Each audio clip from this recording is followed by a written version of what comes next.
You wrote this book, Yearbook, and so many. That's nice. Thank you. There's so many times I read someone's book and I have to read it because I got to then interview them, and maybe the book's okay, but it's not something that I would necessarily talk about a lot. And then what happens is I get past it in the interview and I don't really touch on it that much. I read your book, and then you and I did the podcast, and that's all I could talk about. It was so good. Your book's fantastic. His book, if you have not read his book. Thank you. And you have so many great stories, but you wrote about working with Snoop Dogg. And it's a fantastic story. Thank you. Yeah. Speaking of weed, we made a film called This Is the End around 8 years ago. And, in that film, there's a song that Craig Robinson sings called "Take Your Panties Off," which. I would argue has not aged well. But we thought it would be fun if at the end of the movie there was like a more produced version of the song that was like a real song. And then what if Snoop Dogg was on the song was what we thought. And we asked Snoop Dogg, and he's like, yeah, I'll be in a song called Take Your Panties Off. That doesn't seem like a stretch for Snoop Dogg. And so we met in the recording booth. Him and Craig were there. We were all smoking weed. Snoop had a man who rolled joints for him. That was his only job. That was... truly, I can confirm that because the times I've been around Snoop, I have seen that happen. Yes, he has a man who does that for him. Like, that is a human's job, which is honestly, like, if I wasn't a comedian, what I would want to do with my life.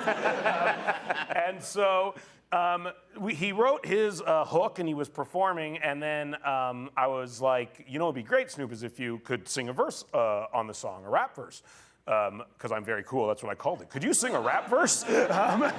And he was like, you know, I wasn't planning on doing a verse, I was just planning on singing the hook. And I was like, oh, it'd be great if you could do the verse. And he kind of puts his head down and he's like, okay, I'll do it.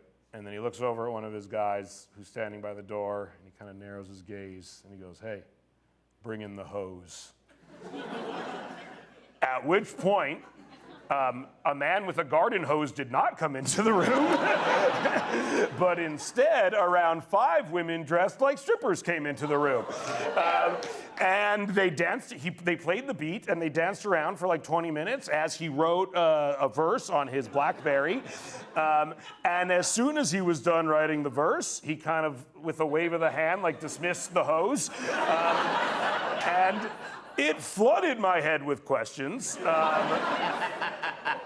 Like, the weird thing, he wasn't planning on writing a rap.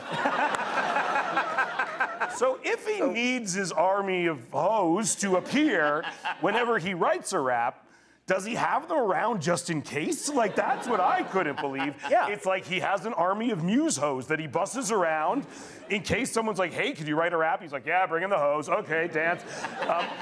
But that must be very expensive because not everyone's asking him to write raps all the time. Where were they? I didn't see them before this. I didn't know. I don't know where he was keeping them. Hot air balloon. Yeah, I think they travel in a hot air balloon. And he wants us down there. Set it down. They release they come down. They rappel in every time. Overall, I shouldn't be saying ho is also something that... I bet he probably, just to make just to make use of them, he probably does it for emails and stuff. Yeah, exactly. 2 of them come in for an email. For a tweet, yeah. For a text, just maybe one, like, oh, okay, go, you know. But I was actually asked him once, like, why did you do that with the hose? And he's like, gotta make sure it's bumping. He has an answer. Irrefutable.